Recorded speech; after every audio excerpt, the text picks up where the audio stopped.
Press club के दोस्तों के तमाम थोड़ा तो आया जिन मुखे पे मान दिनो है कुछ मां जो इतने अचण जो मकसद तो जो कोस्तान जो इलाको जो वरी हाँ बैरिया टाउन या मलक रियाज़ के कब्जे में दिनों पे वजे खास करे असांजी उहे ज़मीनूं मासूम जी ज़मीनूं जिन जा खाता बदली करे लैंड माफिया लैंड ग्रेबर उन्हनि मासूमनि खे ठगाए करे कागज़ात पंहिंजे नाले करे उहे वरी बैरिया टाउन ऐं मुख़्तलिफ़ कंपनियुनि में खपाइनि था।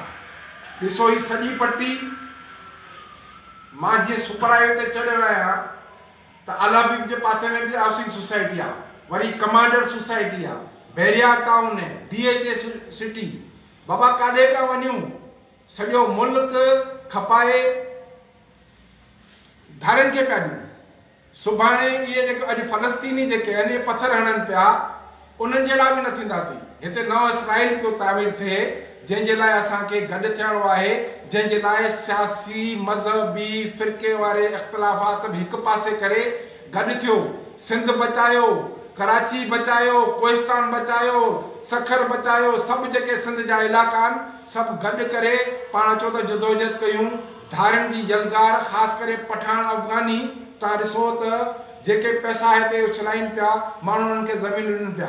हाणे ॾिसो कोहिस्तान में सरी खां वॾी थाणे बुला खान खां वॾे ज़मीनुनि जा खाता चेंज पिया थियनि। हिते असांजो कुदरती असांजो वाइल्ड लाइफ आहे, हिते असांजी हिते जो जेको असांजो पत्थर आहे, हिते असांजो गुगुर आहे, हिते असांजा जेके क़ीमती जेके असांजा जेके ॿूटा आहिनि, असांजो हर असांजो आहे, गॾु असांजो आहे, हिते तितर असां वटि आहिनि जेके भी आहिनि उहो सुभाणे तव्हां ॾिसो हिन पासे मोजाण वारे पासे ॾे हितां खां वञी ख़बर ताईं हथु थियो आहे।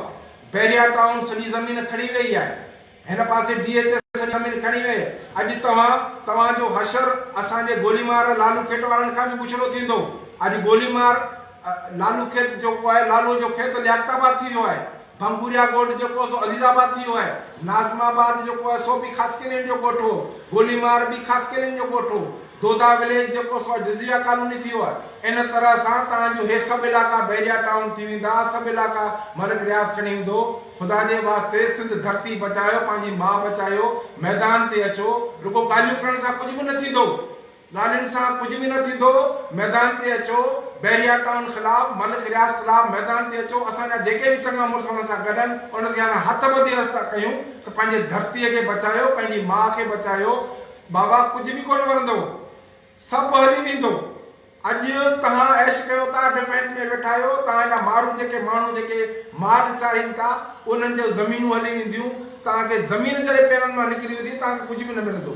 तंहिं करे ख़ुदारा अचो गॾु थियो। मां सभिनी जेके बि कॉन्फ्रेंस पार्टियूं आहिनि उन्हनि खे बि मां अपील थो कयां, जेके बि पार्लियामानी पार्टियूं आहिनि, ख़ासि करे मां पीपल्स पार्टी वारनि खे ॿुधाइणु चाहियां थो त सुभाणे धारिया ईंदा तव्हां किथां वोट खटंदा। अॼु असांजा दोस्त लॻा पिया आहिनि, जेके हिकिड़ी सीट रखी जेका असांजा दोस्त इलेक्शन में बीहंदा उन्हनि खे महिनत न करणु पवंदी। हाणे डोड़नि पिया, डुकनि पिया, माण्हुनि खे महिनतूं पिया कनि वोटनि जे लाइ। सुभाणे इहे धारिया ईंदा तव्हांखे वोट कोन मिलंदा। सुभाणे इहे बर्मी, इहे बंगाली, इहे अफ़गानी, इहे सभु हिते आबाद थी वेंदा, उन्हनि जा MP हूंदा, उन्हनि जा MLA हूंदा, तव्हां खामखा रुली वेंदा। तंहिं करे महिरबानी कयो, ख़ुदा होश कयो। ये जेके भी सोसाइटियूं बणजनि थियूं, ये जेके भी ज़मीनूं बेर थियनि थियूं, तंहिंमें तव्हां पंहिंजे धरती जे वारसनि जो साथ ॾियो, पंहिंजे माण्हुनि जी मालिकी कयो। महिरबानी।